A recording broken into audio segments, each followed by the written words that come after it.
वारिस पठान ये तो victim card खेल रहा है, जबकि खुद ही गाजा पट्टी से ही, जो कि तस्वीरें हमारे सामने है, जो एक्सक्लूसिव तस्वीरें हम दिखा रहे हैं इस समय, गाजा पट्टी से ही चला रॉकेट और उन्हीं के अपने अस्पताल में फट गया। यह तस्वीर दिखाइए वारिस पठान के बगल में, और इसका एक ट्रैक रिकॉर्ड है 2008, 2021, 2022 और 2023।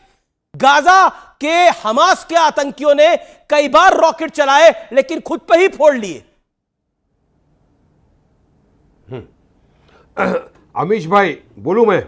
जी, सबसे पहले तो अमीश भाई, इजराइल झूठा है, एक हैबिचुअल झूठा है। इसराइल हमेशा से इजराइल ने झूठ बोलता आया है। और कल जो अल अहली बैप्टिस्ट हॉस्पिटल के ऊपर जो रॉकेट गिरा है, जो एयर स्ट्राइक हुआ है, वो भी इजराइल की तरफ से ही है, क्योंकि वहां पर जो रिपोर्टर है ना, जो खड़े 12 दिन से, जो बीबीसी के हो, चाहे रॉयटर्स के हो, चाहे वॉल स्ट्रीट जर्नल के हो, बड़े बड़े चैनल के जो रिपोर्टर इस जंग को कवर कर रहे हैं पिछले 12 दिन से, वो बता रहे हैं कि जब हमास का रॉकेट गिरता है तो कैजुअलिटी कितनी होती है, और जब इसराइल रॉकेट मारता है, जो एयर स्ट्राइक करता है इसराइल, वो यूएस मेड जेडीए, कोई मामूली रॉकेट नहीं है। Give me 10 second Waris Pathan, give me 10 second Waris Pathan, give me 10 second, मेरे को 10 सेकंड दीजिए, आप ही के पास आ रहा हूं मैं।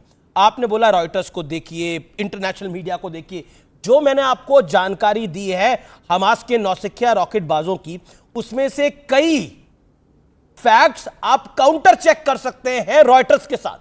करिए आप, मैं तो बोल रहा हूं आतंकियों ने ऐसे मोटार और रॉकेट नहीं चलाए जो उन पे खुद पे फट गए हैं। साल 2022 में 1100 रॉकेट और मोटार दागे गए, 200 उन्होंने गाजा में ही गिरा दिए। साल 2021 4360 रॉकेट दागे गए, 680 उन्होंने गाजा में ही गिरा लिए।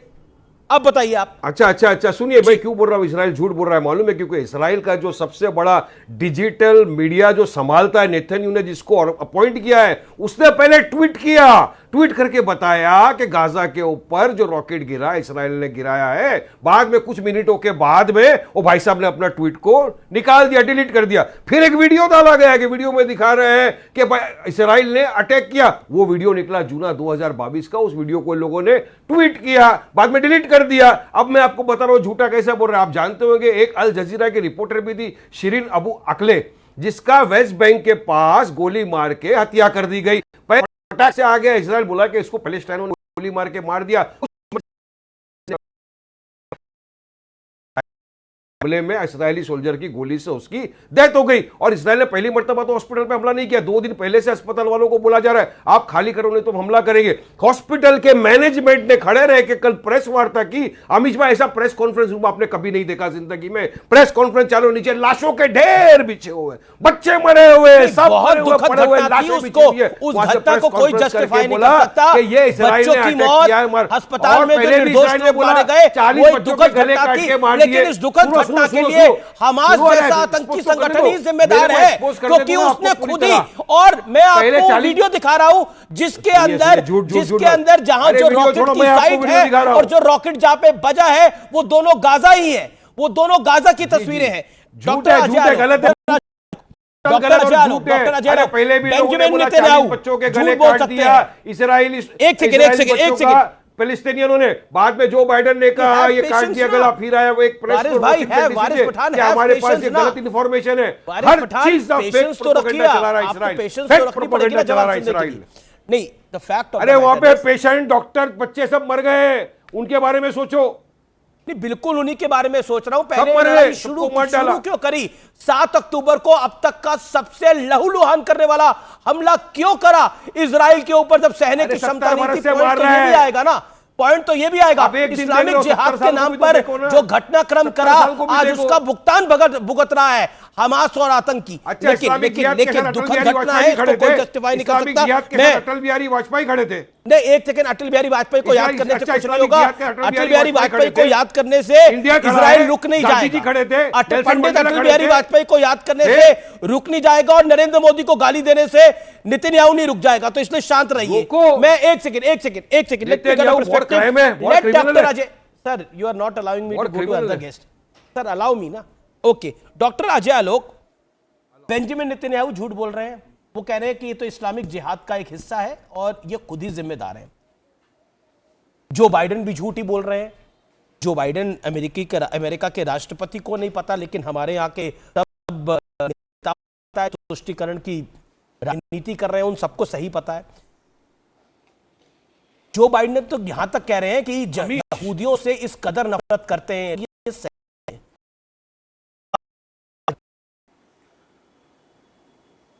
अमीश, जिस तरह से अभी वारिस भाई बोल रहे थे और जिस तरह से डिटेल बता रहे थे, वीडियो मिला, वीडियो डिलीट कर दिया, 2022 का बनाया, फिर डिलीट कर दिया, फिर ऐसे किया, फिर वैसे किया, ये हॉटलाइन पे है क्या हमास के साथ? जिस तरह से रॉकेट नहीं गिरा, इनको रॉकेट लग जाता है, हमास का नाम सुनते ही रॉकेट की तरह बरसने लगते हैं, उनकी डिटेलिंग करने लगता है। हमास वाले इनको फोन करके, बीच में मत बोलिए, हमास वाले लगता है इनको फोन करके बता रहे हैं कुछ। एक वीडियो मिला मुझे कतर के एक अमीर का, मुझे पता नहीं, समझ में नहीं आता है कि भारत में क्यों कुछ लोग जबरदस्ती हमास के प्रति अपनी संवेदना दिखा रहे हैं। एक वीडियो मिला मुझे कतर के अमीर का, जरा सुनिए क्या बोल रहे हैं।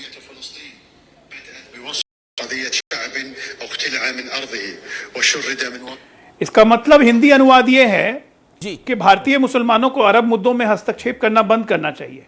हमें परिवर्तित मुसलमानों से प्रमाण पत्र की आवश्यकता नहीं है। आप गाजा के लिए चिंतित हुई मत होइए, इतने ही चिंतित हैं तो अपने लोग को प्लेन से निकाल मतलब वो क्या कह रहे हैं कि ये कन्वर्टेड, वो क्या कह रहे हैं, भारत के मुसलमानों को चिंता करने, कन्वर्टेड मुसलमान है। अब भारत में कितने, अब कितने % कन्वर्टेड मुसलमान है भारत में? और भाई अपने आप को कन्वर्टेड मुसलमान मानते हैं कि जवाब दो, अभी जवाब दो क्या? हमें आपका क्या कर लेना? आपका अरे बेगानी शादी में अब्दुल्ला दीवाना, हमारा क्या मतलब है भाई? मेरा तो इस्लामिक है वो, मेरी मस्जिद मैं आपके लिए नहीं बोल रहा था, मैं जानता हूं आप कन्वर्टेड मुसलमान हो। क्या है सिवाय? अरे भैया सुनिए ना एक मिनट, वारिस भाई बीच में क्यों बोल रहे हैं? अरे बदमाशी, फिर हमास का फोन आया क्या उधर से? था ना, हमास का फोन आ गया, सावरकर खड़े हो गए, उसके हॉटलाइन लग गई, हमास से हो गए। अरे हमास से हॉटलाइन लग गई क्या? लड़ाई हो रही है वहां कतर की। अरे भैया संवेदना दिखाओ, अस्पताल के ऊपर रॉकेट गिरा है, बच्चे मर गए, नहीं है, बहुत चिंता है। हमास ऐसा हमास कर दिया कि मन में ऊपर से नीचे तक हमास बैठ गया। आपको, आप इतनी बार हमास का नाम लिए, भारत के मुसलमानों को हमास से क्या मतलब है भाई? हमास का नाम नहीं लिया। पैलेस्टाइन अलग है, हमास एक सेकंड, सब जानते हैं लेकिन आप नहीं समझते। डिक्लेयर करो उसको, डिक्लेयर करो ऑर्गेनाइज अच्छा, एक एक करके मैं एक का ऑडियो अप करूंगा, दूसरे का डाउन करूंगा। मैं देखिए, I have to follow that rule. Okay okay, doctor Ajay लोग 30 second and 30 second Waris Pathan, you 30 second doctor Ajay लोग, शार्प रिप्लाई। देखिए मैं तो किसी के, और मैं जानता हूं कि भारत में 99.9% मुसलमान कन्वर्टेड मुसलमान है, ये सब कोई जानता है। 0.1% होंगे वही जो मुगल उगल आए होंगे, चंगेज खान जो शुरू में आए होंगे तो होंगे। अब उनके वंशज हैं, इसलिए इतना आग लगा रहा है हमास को लेकर, तो इनकी समस्या है। इस्लामिक जिहाद का नाम सुनते ही ऐसे बिदकते हैं जैसे पता नहीं क्या हो गया। इनके लिए तो इस्लामिक जिहाद कोई शब्द ही नहीं है, इनके लिए तो हिंदू जिहाद है। हिंदू जिहाद, भगवा जिहाद, और क्या भगवा आतंकवाद, इन लोग के लिए तो ये शब्द है ना हिंदुस्तान में। ये लोग यहां पर बैठ के खाली नफरत की खेती उगाने के अलावा और कुछ नहीं कर रहे हैं। संवेदना के नाम पर शून्यता है। अस्पताल पे बम गिरा, रॉकेट गिरा, कितने लोग मर गए, मरीज मर गए, डॉक्टर मर गए, उसके लिए एक शब्द नहीं बोलना है। पूरी दुनिया में एक मूवमेंट, एक नैरेटिव बना के चलाना है कि हां इजराइल ने मार दिया जी अस्पताल पे रॉकेट। ये हमास खुद ही हमला करके विक्टिम कार्ड खेलने का प्लान कर रहा था, लेकिन एक्सपोज हो गया है। जो बाइडेन ने भी आज इस बात को रखा। मैं अब वारिस पठान आपका रुख करता हूं। अब डॉक्टर अजय लोग, आप शांत रहिएगा। वारिस पठान, नाउ योर पॉइंट, क्या आपको लगता है जिस इस्लामिक जिहाद की बात बेंजामिन नेतन्याहू कर रहे हैं, जिस इस्लामिक जिहाद की बात डोनाल्ड ट्रंप ने करी है, दैट इज अ रियलिटी, और उसी रियलिटी की वजह से नुकसान हो रहा है? अच्छा, 1977 में पूर्व प्रधानमंत्री हमारे जो उस वक्त एक्सटर्नल अफेयर्स मिनिस्टर थे अटल बिहारी वाजपेयी, वो भी क्या इस्लामिक जिहाद के साथ खड़े थे क्या? उन्होंने तो खुला कहा था कि इजराइल ने फिलिस्तीन के ऊपर गैर कानूनी कब्जा कर लिया, उसको खाली करना होगा। महात्मा गांधी खड़े थे, नेल्सन मंडेला खड़े थे, बराक ओबामा खड़े थे, और अभी यहाँ ये बैठ के अजय आलोक मुझे बोल रहे, अभी अजय आलोक मुझे बोल रहे आपका क्या है? सुनिए, ये लोग ना 3 में ना 13 में है अजय आलोक तुम्हारा। मेरा तो फिलिस्तीन के अंदर मेरा कुरान में जिक्र है, मेरी मस्जिद अक्सा है, मेरा बैतुल मुकद्दस है, मेरा पहला किबला है, मेरी भी आस्था जुड़ी हुई, इंसानियत के साथ भी हम लोग खड़े हुए हैं। अरे हमास 2005 के अंदर इसराइल ने बोला हमास को आप ले लो। उसके बाद लेकिन ऑक्यूपेशन नहीं छोड़ा वहां पे। अच्छा, 2005 से लेके अब तक 1.5 लाख फिलिस्तीनियों को मार दिया, 33,000 बच्चों का नरसंहार कर दिया। आज भी अभी तक अमीश भाई 4,000 हमास ने फिलिस्तीनियों को नहीं मारा है। उसके बाद देखिए कम से कम हमास 1,000 ने कितने फिलिस्तीनियों को मारा? तो क्या इजराइल लड़ रहा है बच्चों से? इजराइल हमास ने अटैक कर रहा है कितने सिर्फ फिलिस्तीनियों बच्चों को के मारा है? ऊपर। जरा ये आंकड़ा भी दीजिए ना। वॉर कर रहा है बच्चों से। ये वॉर क्राइम हमास है। ने कितने फिलिस्तीनियों को मारा है? जरा ये आंकड़ा दीजिए। उसने बेगुनाह बेकसूर हमास सिविलियंस का ने जो कितने कत्ल किया है फिलिस्तीनियों वो को मारा है? इंटरनेशनल वॉर क्राइम का उल्लंघन है। हमास ये ने कितने इंटरनेशनल वॉर क्राइम का फिलिस्तीनियों को उल्लंघन मारा है। है? इस यूरोपियन जी, कंट्री PA की के कितने लेडी ने लोगों को कहा हमास खड़े ने मारा होकर, है? सुनिए शदाब मेरा चौहान, टर्न है। शदाब चौहान को मेरा शदाब टर्न चौहान को है। लेके आइए क्यों स्क्रीन आ के रही? ऊपर। क्यों मिर्ची शदाब, लगी? ओके मिर्ची ओके, लगी? डॉक्टर अजय आलोक वेट, वारिस पठान वेट। शदाब चौहान को चौहान वारिस पठान ने बोला कि हमारी पाक मस्जिद है, हमारा किबला है, वहां पर हमारे बड़े सारे हैं। तो ये जॉर्डन के लिए वो चीजें इंपॉर्टेंट नहीं है, लेबनान के लिए वो चीजें इंपॉर्टेंट नहीं है, सऊदी अरब के लिए वो चीजें इंपॉर्टेंट नहीं है, यूएई के लिए वो चीजें इंपॉर्टेंट नहीं है। जो शदाब चौहान के लिए इंपॉर्टेंट है, वारिस पठान के लिए इंपॉर्टेंट है, असीम वकार के लिए इंपॉर्टेंट है, शरद राव पवार के लिए इंपॉर्टेंट है, मतलब इन सबके लिए इंपॉर्टेंट है, आपके लिए, सबके लिए वो इंपॉर्टेंट है। तो ये इन मुल्कों के लिए इंपॉर्टेंट नहीं है। मेरा सवाल यह है, इन इस्लामिक मुल्कों के लिए इंपॉर्टेंट नहीं है। इन 57 इस्लामिक मुल्कों ने एक ने भी इनके लिए दरवाजा नहीं खोला। देखिए, दो बातें बहुत ही स्पष्ट हैं।